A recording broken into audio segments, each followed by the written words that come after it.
ว้าให้น้องละน้อยแจกจ่ายเอาละเอาแจกจ่ายกันมีอยู่จากปิ้งจีกหรือบ่ถุง 3-4ปิ้งโอ้ปิ้งใหญ่ๆเลยนี่ใหญ่กว่าเก่าแม่นใหญ่กว่าเก่าแซ่บกว่าเก่าอันนี้บ่ฮู้เจ้านี่อ้ายก็บ่เคยซื้อน้ำลาวจักเทื่อเจ้าคนดังได้นี่นะโอ้ยเห็นอยู่ในคลิปเจ้าคนดังเราเว้าเก่งนะเจฝั่งนั้นน้องน้ำเอาปิ้งใหญ่ๆเลยเขียวกัดโอ้พี่น้องเอ้ยเนาะปิ้งเท่าไหร่เจ้าเจ้าจะเบิ่งคลิป150,000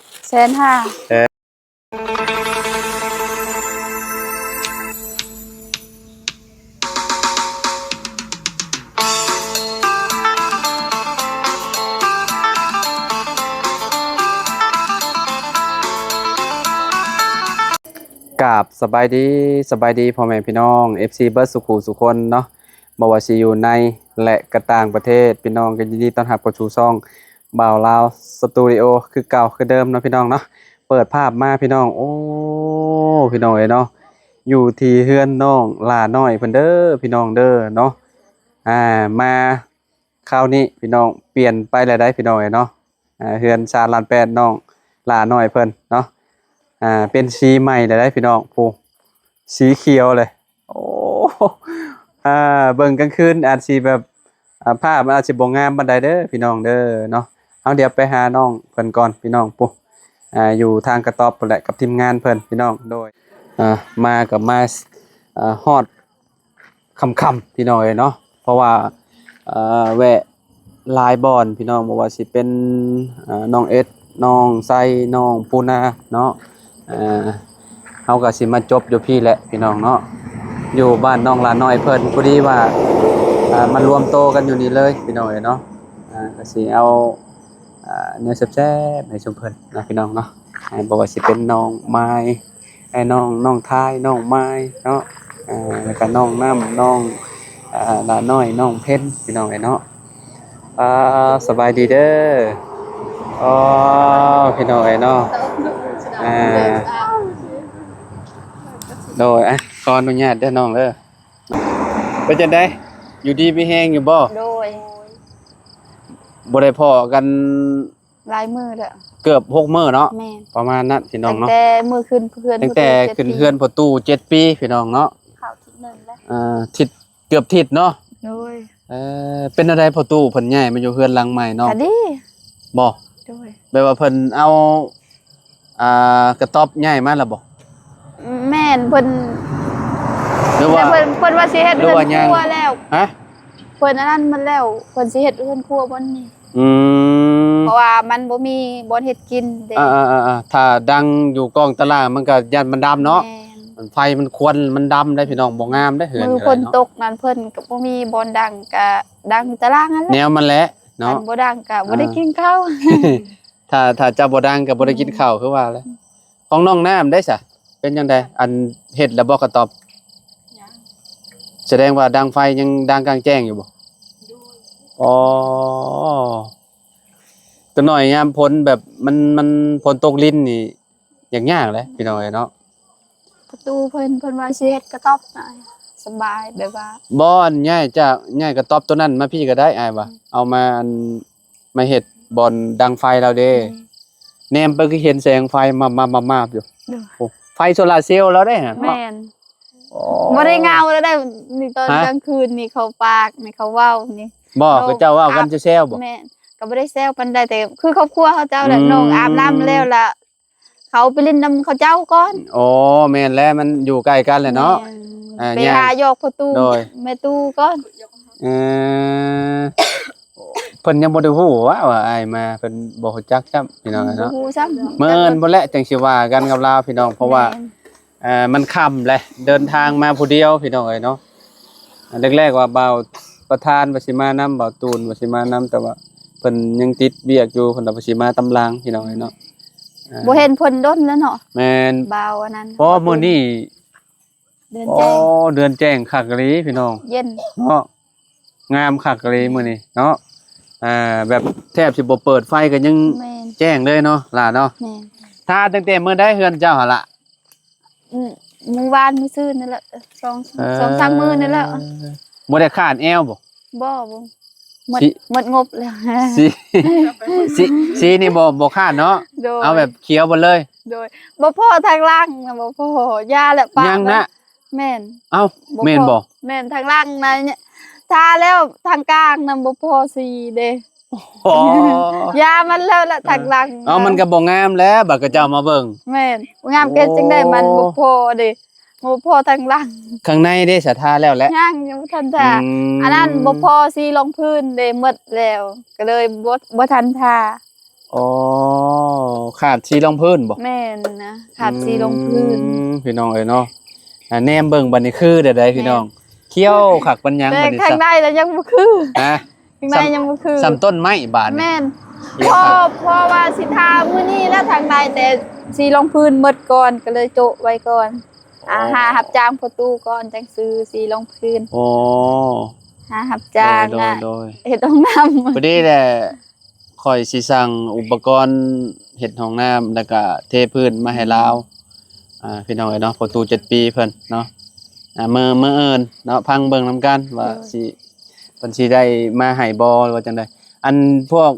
เบอร์อันนี้จะมีบ่เบอร์สั่งชายสั่งแห่สั่งชายน้ำพอจะมีบ่ โอ้ น่าสิมีอยู่นะน้ำพอจะเนาะเพราะว่าสิเอาน้ำลาวให้เราเอาเบอร์ให้พี่น้องเขาสิสั่งแบบ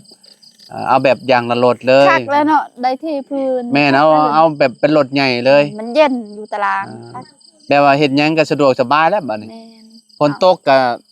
บ่ย่านบันไดมันสิบ่ไหล อัน เขา นี้ หั่นนะ ฝนตกเปื้อนอันนี้เฮือนเรา แม่น มันลายเขา เวลาฝนตกแล้วมันสิเหยียบเบลเปเปดเด้เท่านั้นน่ะ เราปัดเฮือนมือละ2-3เทื่อพุ่น ลาวใด แม่นปัดกวาดตารางหั่นเด้ว่าโอ้ยสะอาดเต็มประตูแม่ตู้อันนี้ คือว่ามื้อนี้เขาขึ้นเฮือนมื้ออื่นเพิ่นซักเมิดเป่าห่มสาดซักเมิดอนามัยเมิด ดีแล้วให้เราสักผ้าห่มอิหยังของเราที่เราเอานอนอยู่กระต๊อบหลังเก่าน่ะ มื้อนั้น มัน ฝ สะ น อาด ตก สะอาด เด้ฝนตกแล้วเพิ่นปลุกเมียเพิ่นบอก อ่า ตื่น อ่า ย่านอันนั้นลมเด้ย่านมันปิ้วเฮือนเด้เพราะว่าเพิ่นบ่เคยได้เฮือนหลังใหญ่เด้ตื่นจนย่านเฮือนลม เพิ่นเว้านะ แม่น เพิ่นบอกเมียเพิ่นว่าให้ แม่น ตื่น ให้ ยัน ตื่น ยันเทือนผัดไป แม่น โอ้ ค่อยก็พากันหัวเมียเพิ่นเว้าเลยพากันหัว อ่าๆๆ เพิ่นบ่เคยได้เฮือนหลังใหญ่เด้ก็เลยแบบว่าย่านเนาะ เคยนอนแต่กระต๊อบเนาะ แม่ เคยนอนแต่กระต๊อบเด้พี่น้องก็แม่นความลาวอยู่เนาะเพราะว่าขึ้นไปนอนเทือนหลังใหญ่แบบนี้น่ะอันเวลาลมมาเฮาก็คิดย่านหั่น แม่ นะ น แต่ว่ามันก็บ่เป็นหยัง แล้ว ดอก ค่อยก็บอกเพิ่นว่าอ้าวกระต๊อบน้อยนั่นพัดบ่ย่านเฮือนหลังใหญ่พัดย่านนี่ย่านแล้วบ่เคยได้ เออเป็นน้องน้ำได้ถ้าเป็นจังได๋เฮือนแบบว่าเวลานอนบ่ย่านบ่ เรียกว่าย่านเรียกว่าย่านก็พอตู้ เพิ่นนี่ย่านอ่า ย่านเฮือนปิ้วเด้เพิ่นย่าน อ๋อ คือว่าแล้วบ่เคย บ่ ได้ มัน เนาะ บ่มื้อข่อยเมื่อฝนตกจักเทื่ออยู่แถวนี้น่ะ เจอนำ บ่ นึงตกกลางคืน มันแห้งบ่ แม่นคนแห้งเลย แห้งแต่ลมมันบ่ได้แห้งแต่เพิ่นย่าน อ๋อแต่ว่าพ้นมิแต่พ้นลมบ่มี จันทำเด็ก ค่อยน่ะบ่ฮู้เลยเพิ่นมื้อนั้นล่ะรับแต่รับว่าได้ยินเพิ่นเว้าตอนเช้าบ่โอ้ยเฮาเมื่อคืนนี้บ่ได้นอน มื้อนั้น อืม ข่อยนี่ตื่นคนแห้งเลยมื้อนั้น อ๋อเพื่อนเราเป็นจังได๋ซะล่ะบ่ได้ฮู้บ่ บ่ อ๋อแสดงว่าผ่านซะเนาะถือว่าโอเคแล้วซะเนาะอ่า เพื่อนก็บ่ได้ติ้งแต่เพิ่นย่านเด้ อ่าๆ เพราะว่ามันล่มแล้วก็เลยย่าน โอ้พูนน้องไม้เนาะทางหลังพวกเนาะพี่น้องอันน่ะน้องไม้อันน้องท้ายอยู่บ่ให้มาพี่หน่อยเด้อมีแนวสิให้ให้น้ำเอื้อยก็ได้บ่เป็นหยัง สวัสดีกองเลย สิน้องไม้สบายดีเด้อไม้เด้อ สบายดี พี่น้องเอ้ยเนาะพากันกินข้าวแล้วบ่ ย่าง ล่ะยังบ่ โดย โอ้คิดว่ากินข้าว ย่าง แรง ฮ้ เบิด อ แหละ นก็เลยพากันชุม YouTube นี่ อ๋อมันร้อนก็เลยพากันนั่งอยู่นี่มันเย็นเนาะ แม่นเสร็จหาน้องน้ำบอกมาเล่นน้ำแน่ฮ้อน YouTube คนเดียวกับย่าน โดย เลยอยากให้เพิ่นมาเล่นน้ำเด้ฮ้อน พ่อกับแม่อันอยู่เฮือนอยู่บ่นะ แม่นอยู่เพื่อน น้องลากับผู้นแหละมองเห็ดกินเพิ่นพี่น้องอยู่ทางล่างผู้นแหละเนาะอ่า สมมุติว่าบ่มีแนวกินมื้อนี้สิกินกับหยัง อด บ่ได้อดแล้วตำแจ่ว จำแจ้ว แจ่วหยัง ตำแจ่วลวกผัก จำแจ่วลวกผักอีกคือเก่าก็แซ่บได้ของธรรมชาติพี่น้องเนาะผักหญ้าขาขิงหาเอาเองเลย แม่น บ่ต้องซื้อพี่น้องยามนี่นะ บ่อึด เก็บผักกูดบ่ อยู่น้ำเซนั่น ผักกูด ลาย แล้วก็ผักอีหยัง อ๋อ ช่วงนี้นะ ผักอยู่น้ำเซเขาไปหาผักอยู่น้ำเซมันเป็นธรรมชาติ ยามนี้ผักหยังกินแซ่บ ผักตำลึง ตำลิง ตำลึง โอ้ผักตำลิงโอ้คักแล้ว ตำลึงเดี๋ยวดอก สายตาดีเด้ ตำลิง ผักตำลิงผักบงนะ แม่น บำรุงสายตา มันลายลีจักผักมันยัง หน่อไม้ฮะ ผักกาด บ้านเด้อหน่อไม้ โดย ใครเป็นกระเพาะ โดย นะเป็นกระเพาะกับเป็นโรคเก้านะโอ้ยกินเจ็บคอเข่าคือหยังนี่ได้พี่น้องเอ้ยเนาะ น้องเป็นกระเพาะแต่อยากกิน ฮะ แกงหน่อไม้เป็นกระเพาะเวลาแกงหน่อไม้แล้วอยากกิน อ่า อดบ่ได้ บ่แต่มันก็อดบ่ได้ก็คือว่าและอาหารหลักๆบ้านเฮาก็มีแต่แบบนี้ แม่น ทั้งน้องก็ไปหาอย่าบ่น้องอันไม้น้องทายไปหาอย่าบ่เข้ามานี่อืม เป็นผักมัน ก็ได้ยินข่าวว่าบ่าวจันทร์เพิ่นสมทบซื้อที่บ่เรื่องใดแม่นบ่แม่นบ่น้องไม้เรื่องที่เรื่องทางบ่ โดย โอ้แต่ว่าที่นี่เนี่ยค่อยคือว่าฮู้ราคามาว่า35ล้านบ่ แม่นแพงโพูดเนาะ โอ้35ล้าน พี่น้อง เบิ่งประมาณ1,000 กว่าเลย1,000 กว่าเหรียญเลยพี่น้องเอ้ยเนาะแต่ว่าที่หมองเฮือนเจ้าได้จ้ะเป็นเจ้าขายบ่เฮือนหมองเฮือนเจ้า เจ๊อะเนาะ เมื่อเช้านี้เขาไปทำเขาขาย ขายบ่ ค่ะ แม่ ผัก น ลุง ติดกับน้อง น้องสะ ติดกับน้องใช่ แม่นติดกับน้องสะ อยู่ลุง ลุง เพื่อนน้อง เพื่อนน้ นา อง ใน น้ำ หลังเพื่อนน้องนา เท่าไหร่เพิ่นจะขายน้องจักล้าน ไป นั่นแหละนะเจ๊ อันนั้น18เขาว่า 18ล้าน ทำกัน โอ้ถือว่าถูกลงในน้อยหนึงเนาะ เพราะว่าอยู่นี่35อยู่หั่น18พี่น้องเอ้ยเนาะซ้ำกันกับที่เจ้าบ่น้ำโอ้ แต่บอลน้องน้ำคักกว่าง ามบ่เพียงบ่ บ่ได้เพียงตัวเพียง เพราะว่ามันสิเป็นแบบ ดินมันเป็นแบบใดน้องเพชร มันเป็น แปลว่าสี่เหลี่ยม มัน บ่ สิแบบว่าดินมันติดกับน้อง อ๋อจังมื้อจังมาเอิ้นจังไปเบิ่งก็ได้เนาะ ดินมันสิเป็นค่อยๆอะนะ อืม บ่ได้เพียงคือน้องน้ำ ผักนี่ผักนี่ นี่งามตัวนี้ ตัวนี้ก็ต้องได้ปรับเพราะว่ามันก็ค่อนข้างสิค่อยกับบ่ค่อยบ่แห้งพี่น้องมันก็คล้ายๆคือของโปรตูนี่แหละเนาะ คันเพิ่นขายให้บอลเพิ่นอยู่นี่บ้ายเนาะ แม่ แต่ว่าเพิ่นอยู่แล้วเด็ก อันนี้เพิ่นว่าได้สาน้องละ ว่า แต่ว่าเพิ่นเอาไว้ปลูกเขื่อนเองบ่นั่นน่ะ เพิ่นบ่อยากขาย โอ้ หมู่นำครอบครัวเขาเจ้าแล้วเนาะ เอาไว้ เขาจะขายเขาจะได้เพศ แม่น แม่ ได้แพง คือว่าแล้วเพิ่นก็อยากได้แพงคือว่าคือน้องเพิ่นเว้าหั่นแหล้วเนาะพี่น้อง แม่น ผู้น้อง แพงหมด ทายมาแล้วสบายดีละกินข้าวแล้วบ่ยังบ่โอ้ยังบ่มีคนกินข้าวเลยพี่น้องอะเนาะ ฮ้อนกินข้าวบ่ลูกยัง กิน ว่า ข้าวบ่ น้ำ ลงบ่ โดย คือข่อยคืออยากข้าวได้ตอนนี้มันจักโมงเลยว้าโต7โมงแล้ว กินข้าวแล้วอาบน้ำนอนเลย ฮ้อนแล้วอดก่อนนั่งลิ้นก่อน เพื่อสิฮอดพี่น้องเนาะเฮาก็รถเดินทางผู้เดียวคอยขับรถมาหั่นน่ะแต่ว่ามันขับมาไวหลายก็ ดัง คือว่าแหละ บวยๆนั่ พี่ น น้องเนาะมาฮอดพี่ก็5โมงปลายมาฮอดบ้านน้องเอ็ดเนาะเพื่อเอาปิ้งไก่ให้คนนั้นคนนี้เอ้าเฉลยแหละปิ้งไก่บาดลาได้เบิ่งคลิปอยู่บ่ เบิ่ง เจ้าว่าไผโชคดี บ่ฮู้แล้ว ฮะเจ้าว่ามีบ่เจ้า บ่ฮู้ เดาเบิ่งดู บ่อยากเดาเลยยันบ่แน่นอนจะไหนเสียใจ อ้าว ย่านแต่ยันเชื่อใจเด็ ให้เจ้าเดาเบิ่งเอาเจ้าเดา เออได้กินหมด เจ้าบ่ได้กินกะข่อยมีอยู่นะมื้อนี้น่ะข่อยซื้อมาข่อยสิมากินกับจุมเจ้าน่ะถ้าปิ้งไก่น่ะ ว่าได้กินอีกแล้ว เพราะว่าทีมงานบ่อยู่เด้พี่น้องเนาะเอามาเฮาซื้อมาเฮาว่าสิมากินข้าวแรงเฮาพี่น้องเนาะก็พอดีแหละกินอยู่เพื่อนน้องหลาเพิ่นพอดีเลย แต่กระตาอันเจ้า โดย ไปมาพี่มาลุ้นนํกันว่าสิมีของไผแน่เนาะ โยล่าลุ่น ปิ้งไก่พี่น้องเนาะ ในกระตกใหญ่ น้องไม้ก็มาเด้อน้องไม้น้องไม้น้องเพ็ญน้องเพ็ญน้องน้ำ โยล่าดาว น้องลา พระ พี่น้อง อาบ เนาะ ลับโย มา หาน้ำเหรอ พี่น้องเอ้ยเนาะ ที่อาบพระลับทางโย นี่ เจเด้อ ฮะเด้อ โอ้ เออ ว้า ให้น้องละน้อยแจกจ่ายเอาละเอาแจกจ่ายกัน มีอยู่จากปิ้งอะ 1 จีกหรือบ่ถุง 3 4 4ปิ้ง เออโอ้ปิ้งใหญ่ๆเลยนี่ ใหญ่กว่าเก่า แม่นใหญ่กว่าเก่า แซ่บกว่าเก่า อันนี้บ่ฮู้เจ้านี่อ้ายก็บ่เคยซื้อน้ำลาวจักเทื่อเจ้าคนดังแน่นี่นะโอ้ย เห็นอยู่ในคลิปนะ เจ้าคนดังเราเว้าเก่งนะเจนี่ฝั่งนั้นน้องน้ำ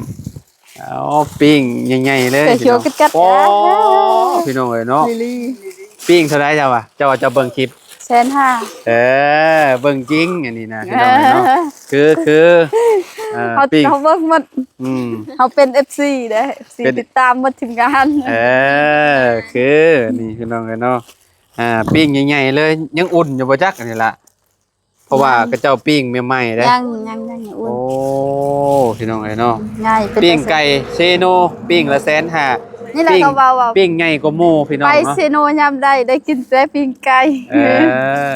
ท่านมาบ่ได้กินปิ้งไก่แปลว่า บ่ ไป ได้ไป บ่ฮอดเซโน แม่นแต่น้อง แม่นเหรอ ยังไปบ่ฮอดแต่ได้กินแล้ว ได้กิน ย้อได้เจอทีมงานนี่แล้วได้กินไปเจอทีมงานก็บ่ได้กิน โอ้ได้กินหลายเทื่อได้นี่เนาะ แม่นถ้าบ่ได้ฮู้จักทีมงาน สา ก็ ม บ่ ห้า ได้กิ สี่ น เทื่อแล้วน้องหลาเพิ่นได้กินนี่พี่น้องเนาะคันว่าบ่ฮู้จัก F โมเมนต์ F ก็ต้องบ่ฮู้จักทีมงานน้องหลาก็สิบ่ได้กินปิ้งไก่ ได้กินปิ้งไก่บ่ลาวซื้อครั้งแร โอ้ ก ยเป็นจังได๋คือว่าไอเอาหอกบ่สบายบ่ว้าวบาดนี้พี่น้องเอ้ยเนาะเป็นแนวใดคือว่าเจ็บคอบ่ ท่าน อ๋อพี่น้องเอ้ยเนาะต้องกินยาและน้องน้ำเนาะอันนี้ครับเป็นปิ้งไก่ผู้ใหญ่เพิ่นนั่นแหละทางแม่ใจดีคือเก่าคือเดิมนั่นแหละพี่น้องเอ้ยเนาะที่เคยให้เงินซุมเจ้าแหละเนาะแล้วก็กับน้องสาวเพิ่นนั่นแหละเนาะ ใจดี เพิ่นก็ใจดีแฮงพี่น้องเอ้ยเนาะมายามใดก็มีของฝากของต้อนให้ทางน้องๆเพิ่นพี่น้องน้องเพิ่นน้องไม้น้องน้ำน้องลาน้อยพี่น้องเนาะแล้วก็โอ้ไอเอาแจกมาหลายโตเติบไปได้นี่เด้อน้องเอสก็ได้น้องไส้ก็ได้น้องปูน่าก็ได้ แล้วก็มาฮอดซุมเจ้า แม่ใจดีลี โด เนาะ ยแมนใจดีแฮงพี่น้องเอ้ยเนาะได้กินปิ้งไก่เชโน่น่ะก็ถือว่าโอ้สุดๆแล้วพี่น้องเอ้ยเนาะเป็นปิ้งเป็นโตถ้ามีโอกาสกลับไปกินอยู่พุ่นเด้อ คือสิบ่มีโอกาส ฮะ คือบ่ มา มี เว้าไปมันก็ต้องมีแหละเนาะก็อยากไปกิน ไปเบิ่ แล้ว ง อยากไปซื้อด้วยตัวเอง น้องน้ำก็นักแล้วพี่น้องเอ้ยเนาะโอ้ยบาดนี่เห็นแล้วได้นี่ จะได้เช้าเลยจะกินปิ้งไก่ชิโนเช้า บ่ให้จิคันคอ มันบ่คันละขอกันกินนี่ เอาฝากน้องลาน้อยอันอวยพรอวยไส้ให้แม่เพิ่นแน่ขอฝากขอบใจเพิ่นเด้อเลย โดยขอบใจแม่ใจดีเด้อที่ซื้อปิ้งไก่ให้ซุมน้องขอให้ดูดีมีแห้งกว่าเก่าขอให้สุขภาพแข็งแรงปรารถนาสิ่งใดขอให้ได้สิ่งนั้นสาธุ โอ้ยอ้าวน้องน้ำ ใจทางแม่ใจดี หยุด ฝากให้พวกน้องปีนไก่ปีนขอให้ดีนี่ขอให้ดำขอให้รวยพัฒนาสิ่งใดขอให้ได้สิ่งนั้นคนเจ็บให้ได้คนไข้อย่าให้มีด้วยสา สาธุขอไม้ให้น้องอันไม้แน่น้องละน้อยอ้าวอวยพรเป็นบ่เอ้าขอบใจเพิ่นก็ได้เนาะขอบใจ ใจเด้อทาง ผู้ใหญ่ใจดี ทางผู้ใหญ่ใจดี อืม เอาน้องมาปิ้งไก่ชิโนขอบใจเด้อให้โชคดีมีแฮงให้ร่ำให้รวยสุขภาพแข็งแรงไปสิ่งใดมีแต่โชคดีใจเด้อ โดยน้องเพน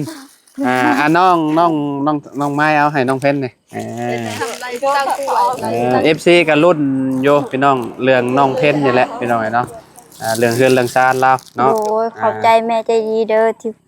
ฝากปิ้งไก่ให้พวกน้อง ขอให้แม่อยู่ดีมีแฮงความเจ็บอย่าให้ได้ความไข่อย่าให้มีขอให้ร่ำขอให้รวยสาธุ โอเค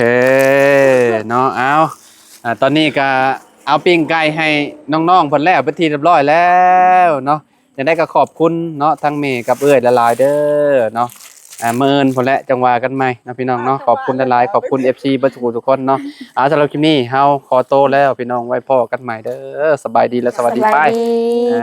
พี่น้องเอ้ยเนาะ